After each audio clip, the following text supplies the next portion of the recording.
Queridas irmãs, queridos irmãos, e aos que nos acompanham pelas mídias sociais, sejam muito bem-vindos a mais um estudo evangélico doutrinário à luz da doutrina espírita. Hoje a mensagem é o orgulho e a humildade, está em o Evangelho segundo o Espiritismo, capítulo 7, item 11. Mas, inicialmente, façamos uma prece para que Deus, nosso Pai, Jesus, nosso irmão maior, os benfeitores amigos aqui presentes, os nossos anjos guardiões, nos iluminem, nos guiem nesse estudo e que possamos sair, ao final, melhor do que quando aqui chegamos. E que estejamos com Deus, porque Ele está sempre conosco e em nós. Que assim seja. Lá no Evangelho segundo o Espiritismo consta as instruções dos Espíritos, mensagem ditada pelo Espírito Lacordaire, em 1863, que diz respeito ao orgulho e à humildade. Ele começa dizendo: venho encorajar-vos a seguir o bom caminho. Deus conferiu aos pobres espíritos que habitaram a terra a missão de esclarecer os encarnados. A humildade é virtude muito esquecida. Os bons exemplos que foram dados são pouco seguidos. Sem humildade, podem ser caridosos com os próximos? Não. Este sentimento nivela os homens, nivela as pessoas, o sentimento da caridade, dizendo que todos são irmãos, que devem auxiliar mutuamente. Sem a humildade, apenas enfeitam as virtudes que não possuem, como se usassem um vestuário para esconder as deformidades do corpo. O orgulho é o terrível adversário da humildade. Se Cristo prometia o reino dos céus aos mais pobres, é porque os grandes da terra imaginam que os títulos e as riquezas são recompensas de seus méritos e são de essência mais pura que a do pobre. Julgam que os títulos e as riquezas lhes são devidos. Mas será que Deus distingue pelos corpos? O envoltório do pobre não é o mesmo do rico? O Criador teria feito duas espécies de pessoas? Tudo que Deus faz é grande e sábio. Não se assemelha nunca às ideias que os cérebros orgulhosos criam. O rico dorme embaixo de teto, longe do frio. Ignora que dormem em marquises milhares de irmãos que valem tanto quanto ele. Tenha um pouco de humildade, põe os olhos na realidade das coisas deste mundo.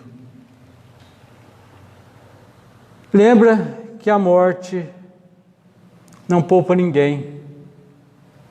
Engrandece aqui e rebaixa no outro lado. Se ficar no orgulho, é digno de compaixão.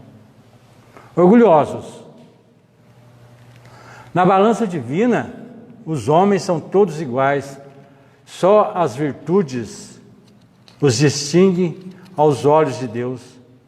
São da mesma essência todos os espíritos e todos os corpos são formados da mesma massa.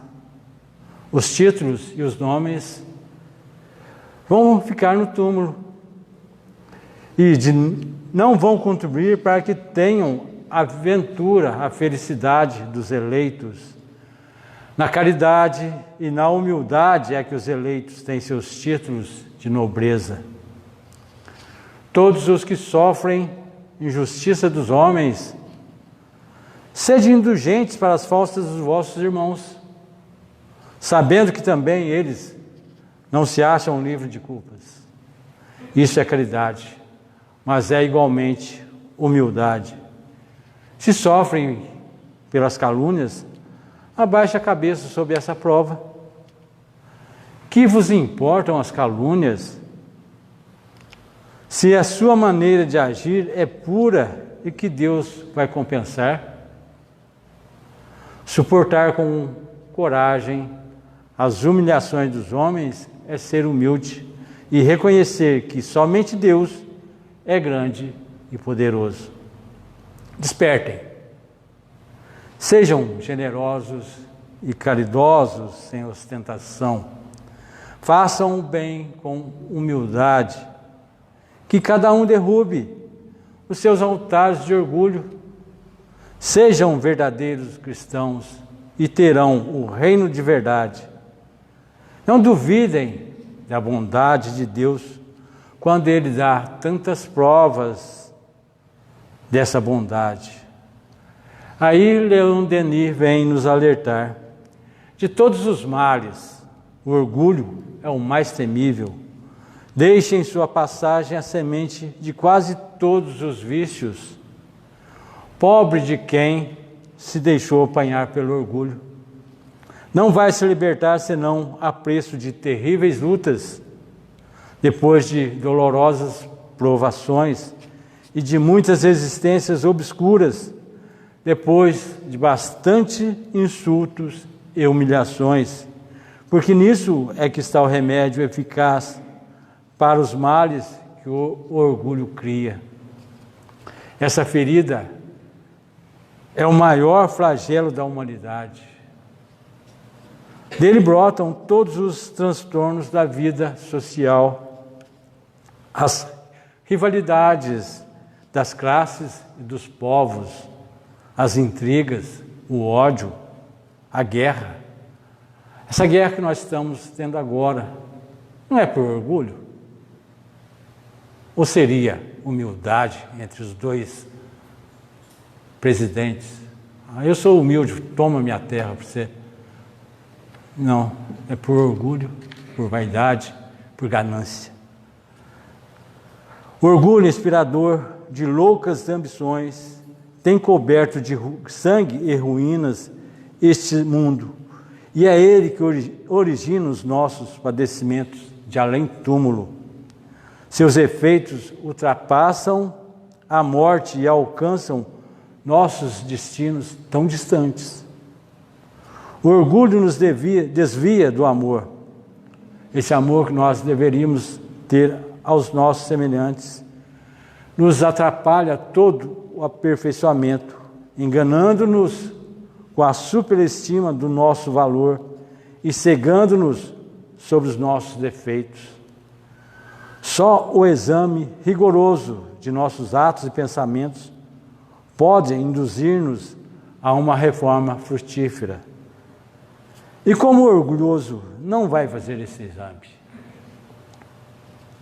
De todos os homens, e ele, o orgulhoso, é quem menos se conhece. Ele está inchado e convencido, foge do esclarecimento e só se compraz no convívio dos aduladores, dos bajuladores. Todo aquele que é orgulhoso está sempre cercado de bajuladores. Como um verme que estraga um belo fruto. O orgulho corrompe as obras mais meritórias. Todo bem realizado com ostentação e com desejo de aplausos e prêmios depõe contra o autor desse bem. Na vida espiritual, as intenções, as causas ocultas que nos inspiraram reaparecem como testemunhas, afligem o orgulhoso e fazem desaparecer esses méritos ilusórios. O orgulho encobre-nos toda a verdade. O Leon Denis era um astrônomo e ele diz: para estudar o universo e suas leis é necessário simplicidade. A sinceridade, a inteireza do coração e do espírito, virtudes estas desconhecidas ao orgulhoso. É-lhe insuportável que tantos entes e tantas coisas o tornem subalterno. Para si, nada existe além daquilo que está ao seu alcance. Tampouco admite que seu saber e sua compreensão sejam limitados. O homem simples, humilde em sentimentos, rico em qualidades. Essas qualidades morais, embora seja inferior em faculdades, vai ter mais depressa a verdade, o conhecimento da verdade que o soberbo. Quando nós olhamos o céu e vemos cheio de estrelas, nós sentimos muito pequeninos. O orgulhoso sente por que ele é tão pequeno diante dessa grandiosidade. Aí o ensino dos Espíritos expõe essa triste situação dos orgulhosos na vida de além-túmulo.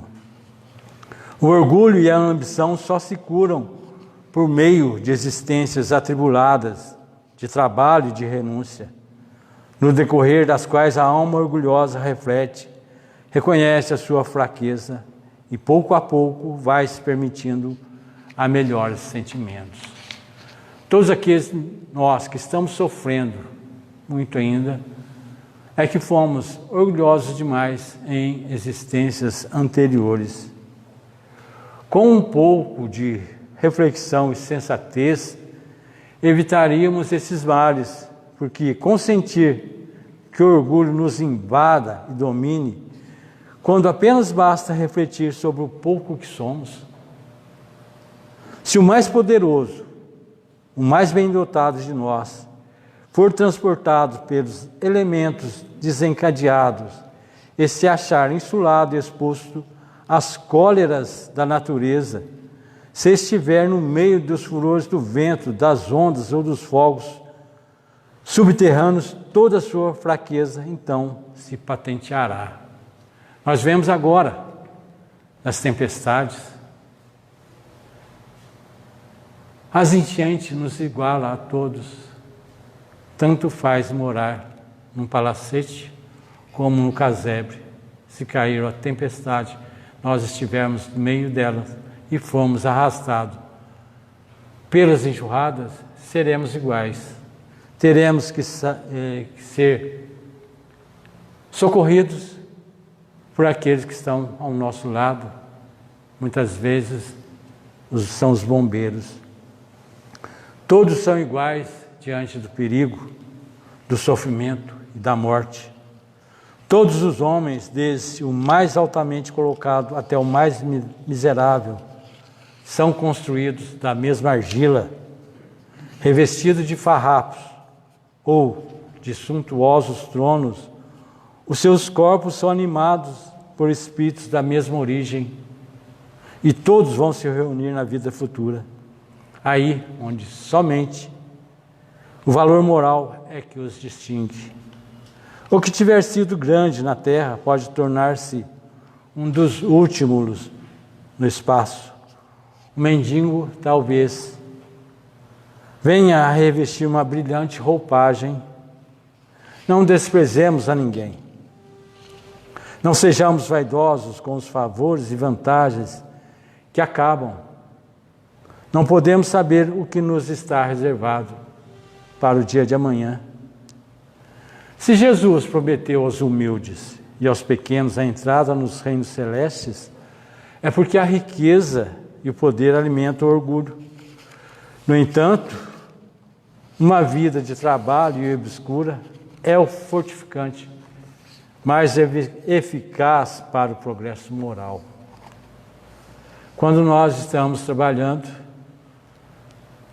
nós não somos assediados por tentações. pelos desejos, pelas más paixões. Nós estamos olhando o nosso trabalho sem ficar sonhando. Nós não ficamos meditando como uma pessoa mundana, como um orgulhoso que está absorvido pelas ocupações frívolas, pela especulação e pelo prazer.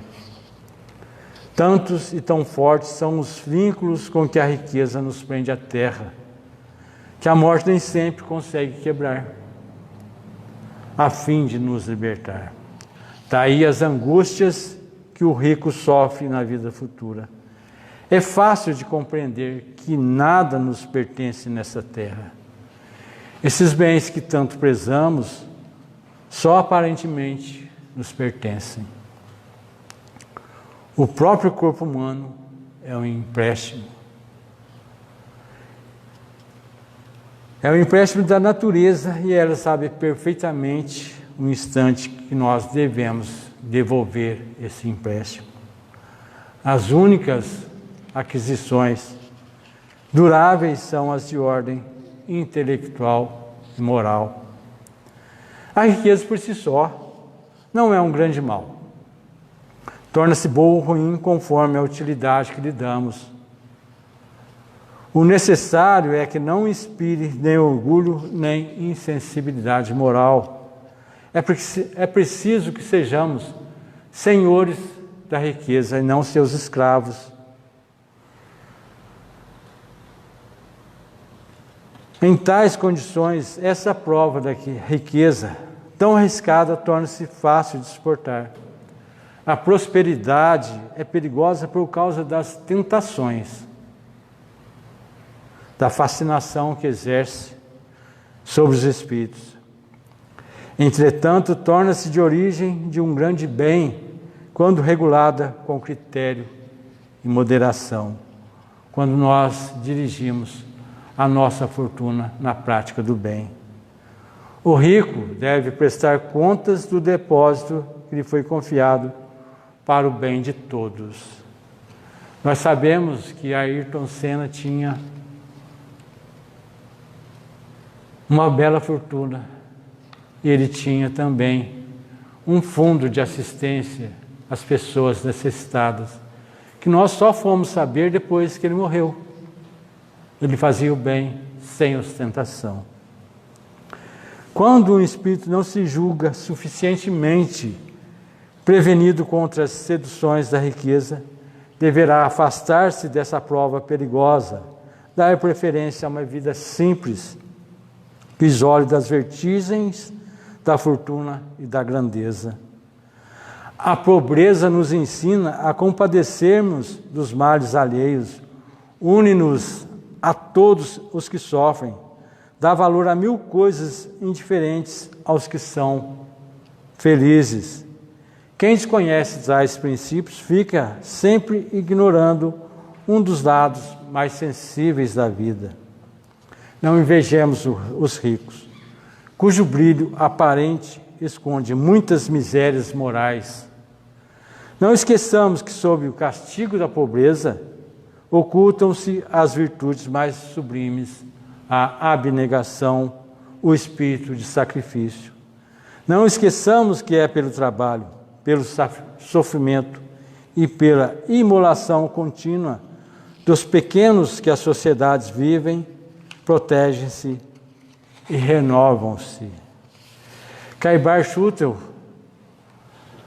nos mostra que o melindre é filho do orgulho e leva a criatura a situar-se acima do bem de todos. É a vaidade que se contrapõe ao interesse geral. Assim, quando o espírita se melindra, julga-se mais importante que o espiritismo e pretende ser melhor que a própria tarefa libertadora em que se consola e esclarece. O melindre gera a prevenção negativa, agravando problemas e acentuando dificuldades, ao invés de acabar com elas. Essa alergia moral demonstra má vontade e transpira incoerência, estabelecendo moléstias obscuras nos tecidos sutis da alma. Basta uma ligeira observação para encontrá-la a cada passo. Vejamos na nossa casa. Na nossa casa espírita. Quando um companheiro some por algum motivo, só dele, a gente pensa que ele se sentiu melindrado, né? Se sentiu melindrado por alguma palavra que nós dissemos, e às vezes não é bem isso. Às vezes um diretor acha que a ideia dele não foi bem aceita e se sente melindrado e foge das tarefas. Às vezes é um explanador, um expositor, que acha que a exposição dele não foi bem aceita e também some. É por isso que o Caibar Schutel nos alerta que esse melindre é a pontinha do orgulho que está aflorando. E aí ele alerta: o espírita que se nega ao concurso fraterno somente prejudica a si mesmo. Devemos perdoar e esquecer se quisermos colaborar e servir. Sob as bênçãos da doutrina espírita, quem pode dizer que ajuda alguém? Nós sempre somos auxiliados. Ninguém vai a um templo doutrinário para doar. Primeiramente, nós viemos aqui para receber. Todos nós aqui comparecemos, antes de tudo, para receber, sejam quais forem as circunstâncias. Eu aqui que estou falando, vim mais receber as bênçãos do alto do que fazer essa explanação. Porque eu fui alertado que sou orgulhoso demais, que eu tenho que ser um pouco mais humilde. Como isso? Fazendo uma pesquisa para poder vir falar aqui, é uma quebra no orgulho que eu tenho. Mas não vai ser da noite para o dia que ele vai acabar. Vou ter que lutar muito para que ganhe um pouco de humildade. Com humildade não há um melindre que piora aquele que o sente, sem melhorar a ninguém. Cabe-nos ouvir a consciência e segui-la, recordando que a sensibilidade de alguém sempre surgirá no caminho. Alguém que precisa de nossas preces, mesmo que sejam curtas ou aparentemente desnecessárias. Quantas vezes nós nos pegamos fazendo uma prece por alguém e de repente a gente olha e fala: mas essa pessoa não merece. Mas será que não merece? Todos nós merecemos uma prece, mesmo que curta. Imagine se um dia Jesus se melindrasse com os nossos incessantes desacertos. Se Jesus ficasse melindrado com o tanto que eu já pequei, com o tanto que eu já errei. Mas Emmanuel nos aconselha: reflitamos em nossa posição de instrumentos para que a vaidade não nos assalte. O progresso comum é comparável a edifício cujo levantamento cada um de nós tem a parte de trabalho que lhe corresponde. E não se diga que, pelo fato de ser a nossa atividade muitas vezes suposta pequenina, venha por isso a ser menos importantes. Cada tarefeiro está investido de autoridade respeitável e diferente na função que lhe é atribuída, desde que seja leal, mas não pode esquecer que constitui em si e por si tão somente uma peça da obra, toda vez que a obra seja examinada em sua feição total. Imaginemos uma flor, superestimando a própria beleza. Eu penso numa flor de maracujá, a flor da paixão, uma flor bonita. Ela se resolvesse desligar da árvore, a maracujá é um cipó. Se ela pensasse: eu sou tão bonita, eu vou sair daqui e produzir o fruto sozinho. Ela simplesmente ficaria bonita por poucos momentos e murcharia. Uma curiosidade: maracujá é polinizado por mamangavas. E a mamangava, só o zumbido dela já causa um certo pavor. Durante algumas horas ela ficaria bonita, mas acabaria murchando e decepcionada, porque para alcançar as finalidades, seu destino deve ser fiel ao tronco que a sustenta. Cultivemos a humildade, aprendendo a valorizar o esforço de nossos irmãos. Saibamos reconhecer que todos somos necessitados uns dos outros para atingir a meta, o alvo a que nos propomos nas trilhas da evolução, mantendo-nos eficientes e tranquilos nas obrigações a que fomos chamados, sem fugir às responsabilidades que nos competem. Humildade não é omitirmos-nos, e sim conservar-nos no lugar de trabalho em que fomos situados pela sabedoria divina, cumprindo os nossos deveres sem criar problemas e oferecendo à construção do bem de todos o melhor concurso de que sejamos capazes. Nosso coração se tranquiliza quando nós temos conhecimento da solidariedade que ampara nas tragédias e vem fazer a contrapartida dos relatos de crimes e torpezas que os jornais estampam em suas colunas. Fatos relatados provam que a virtude não está inteiramente banida da terra, como pensam certos pessimistas. Nós vemos que nas tragédias muitas doações são dadas. E muitas doações são de benfeitores anônimos. Nós doamos para que seja entregue a alguém que nós não conhecemos. E muitas vezes nós já passamos por algumas tragédias, nós recebemos de doadores que também são anônimos. Esses fatos provam que a virtude não está inteiramente banida da terra, como pensam certos pessimistas. Sem dúvida, nela o mal ainda domina aqui na terra. Mas quando se procuram na sombra, percebe-se que, ao lado da erva daninha, há mais violetas, isto é, maior número de almas boas do que se pensa. Se elas surgem a intervalos tão espaçados, é que a verdadeira virtude não se põe em evidência, porque é humilde. Contenta-se com os prazeres do coração e a aprovação da consciência, ao passo que o vício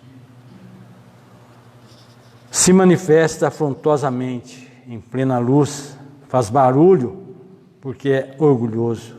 O orgulho e a humildade são os dois polos do coração humano. Um atrai todo bem, o outro todo mal. Um tem calma, o outro tempestade. A consciência é a bússola, o GPS que indica a rota que conduz a cada um deles. O benfeitor anônimo, do mesmo modo que o que não espera a morte para doar aos que nada têm, é o tipo do homem de bem por excelência, é a personificação da virtude modesta, aquela que não busca os aplausos dos homens. Fazer o bem sem ostentação é um sinal de superioridade moral, porque é preciso uma fé viva em Deus e no futuro, um afastamento da vida presente e uma identificação com a vida futura. O favorecido abençoa de coração a mão generosa e desconhecida que o socorreu, e essa bênção sobe ao céu. Muito mais que os aplausos da multidão. Como se eleva o espírito? Pela submissão, pela humildade. O que faz o homem se perder é o orgulho. O orgulho que o leva a desprezar todo subalterno e a invejar todo superior. A inveja é a mais viva expressão do orgulho. Jesus disse aos seus discípulos: ainda mesmo quando cumprisseis tudo que vos foi ordenado, considerai-vos como servos inúteis. Essas palavras nos ensinam a humildade como a primeira base da fé e uma das primeiras condições da caridade. Aquele que tem fé não esquece que Deus conhece todas as imperfeições. Em consequência, jamais pensa em querer parecer melhor do que é aos olhos do próximo. O que tem humildade sempre acolhe com doçura as censuras que lhe fazem, por mais injustas que sejam. A injustiça jamais irrita o justo. O orgulho é o maior obstáculo ao aperfeiçoamento, porque não deixa aproveitar as lições que são dadas. É combatendo o orgulho sem descanso que melhor se trabalha o adiantamento e a evolução. Enquanto nós estivermos mergulhados no nosso orgulho, nós ainda teremos que sofrer muito. Só depois que nós reconhecemos o nosso orgulho, a nossa vaidade, a nossa inveja por aquilo que o outro tem, é que nós vamos ganhar um pouco de humildade. O reino dos céus é construído no nosso coração, e o coração dos humildes está repleto, e é através da humildade que nós estaremos construindo o reino dos céus, o reino de Deus em nós. Deixemos o orgulho de lado, ergamos a nossa fé, para que possamos ter um pouco mais de humildade. Ela nos foi dada. É patrimônio nosso. Com a fé nós chegaremos mais perto do reino de Deus. E esse reino nós todos, que aqui estamos presentes neste salão, e aos que estão nos acompanhando pelas mídias sociais, também estão construindo. E a partir do instante que nós construímos este reino, Jesus nos acolhe mais fraternalmente. É o que tínhamos para hoje. Agora nós faremos uma prece de encerramento, já com o pensamento devidamente elevado em Deus, em Jesus, nos nossos mentores, nos nossos anjos guardiões. Nós agradecemos ao Pai a oportunidade que tivemos de aprender um pouco mais, de sabermos que o nosso orgulho ainda é muito grande, mas que podemos nos burilar, fazer crescer em nós a humildade, para que possamos ajudar a edificar o reino dos céus, que já teve um começo e compete a nós, aqui encarnados, e aos nossos irmãos desencarnados, podermos erguer esse edifício. Que assim seja.